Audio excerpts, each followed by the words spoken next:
Orcas are smart, strong, and born to roam the open sea. In the wild, they've never killed a human, not once. But in tanks, the story is very different. Locked in small spaces, everything changes. What turns a peaceful predator into something dangerous? The truth is hard to watch, and it's why orcas deserve the ocean, not a life sentence in a tank. Let's start in the place where orcas are most often seen up close, in captivity. The orcas you see performing in marine parks, jumping, splashing, and seeming to smile, hide a heartbreaking reality. Take Tilikum, the orca made famous by the documentary Blackfish. Captured as a baby, he spent 34 years in captivity, much of it in isolation or with orcas that bullied and injured him. He was kept in small, dark holding tanks for long periods, with no interaction or movement. Over the years, Tilikum became increasingly withdrawn and distressed, eventually lashing out. Tilikum the orca has died after more than 2 decades at SeaWorld Orlando, where he gained notoriety for killing a trainer in 2010. During his time in captivity, he was involved in the deaths of 3 people, including his trainer, Dawn Brancheau. In one chilling moment during a live show, he lunged without warning, grabbed her arm, and dragged her into the water. She didn't stand a chance. The attack was brutal, relentless, and deadly. When you see the difference between the beginning of the video and the end of the video, you can see that he's just not quite on his game anymore. But what if I told you his violence wasn't natural? What if it was a desperate, silent scream for help? His story isn't just heartbreaking, it's horrifying. And the worst part, he's not the only one. But here's the shocking part. Wild orcas don't act this way. There has never been a confirmed case of a wild orca killing a human. So why do captive orcas become so dangerous? The reason orcas act so differently in captivity comes down to one thing: their environment. In the wild, these incredible animals swim up to 100 miles a day. They roam vast, open oceans with their families, using sound to navigate and hunt. But in captivity, that life vanishes. Instead, they're trapped in concrete tanks barely larger than a backyard pool. Imagine being stuck in a bathtub for your entire life. No freedom, no space, no escape.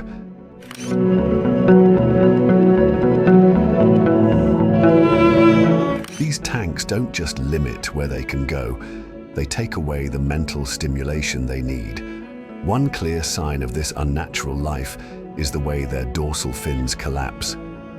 In the wild, an orca's tall, proud fin is a sign of health. In marine parks, it often flops over, a quiet warning of stress, poor diet, and too little room to move.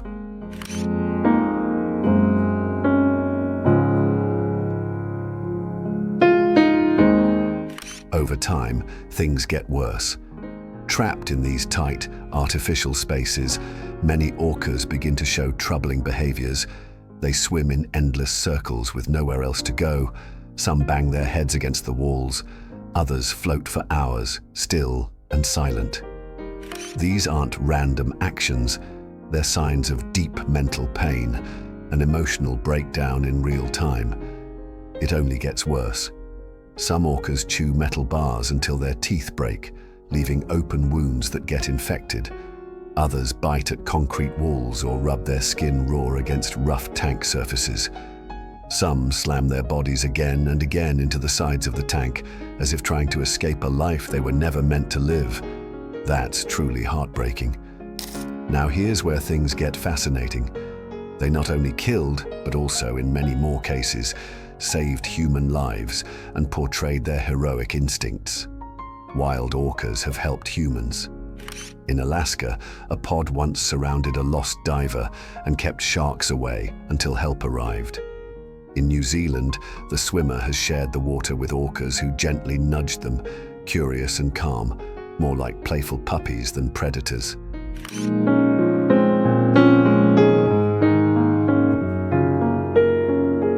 Then there's Luna, the lonely orca who got separated from his pod.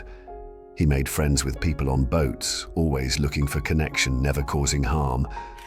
I felt that he was desperately lonely. Here's a whale that doesn't follow the rules. It was incredibly surreal. I touched him! So why don't orcas see us as food?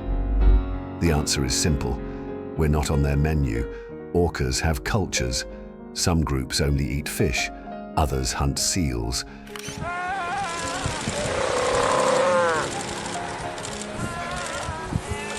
But none hunt humans. They're also incredibly smart. Their brains are built for emotions, social bonds, and even grief.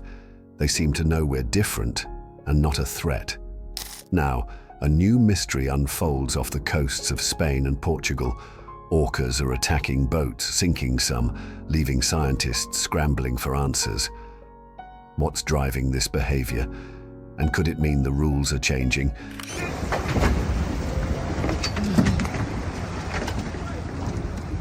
They've hit over 500 and even sunk some. Sailors say these attacks are not random. The orcas go straight for the rudders. They work in teams like they're following a plan. Some even say the attacks feel personal, like the orcas know exactly what they're doing. Scientists are trying to figure out what's going on. They have a few compelling ideas. One theory is revenge. Maybe a boat hurt an orca and the pod is now fighting back. Another idea is that it started as play but turned into something more dangerous, a deadly game. And all of this comes at a deadly cost. The stress, the confinement, the lack of stimulation. It doesn't just change their behavior, it shortens their lives. In the wild, male orcas can live 50 to 60 years. Females can live into their 80s. But in captivity, many die before they even reach 20. Infections, organ failure, and in some cases, what researchers describe as suicide-like actions. Orcas are some of the smartest creatures on the planet. Many scientists believe their minds may even outmatch chimpanzees. In the wild, they live in close family groups, pass down knowledge, and use their own vocal traditions. But captivity destroys that. Orcas are often kept alone or forced into tanks with unfamiliar and sometimes aggressive others. The female orca named Morgan, panicking in a small medical pool and ramming its head forcefully against a metal gate. That brings us back to the big question. So if wild orcas are known for their calm, curious nature, why do they turn violent in marine parks? The answer is heartbreakingly simple. Captivity breaks them. It strips away their freedom, their family, and their minds. Orcas don't belong behind glass or on stage. They belong in the ocean, where they can swim for miles, hunt with their pods, and live full, rich lives the way nature intended. The question now is not whether they are safe for us, it's whether we are safe for them. Should orcas still be kept in marine parks?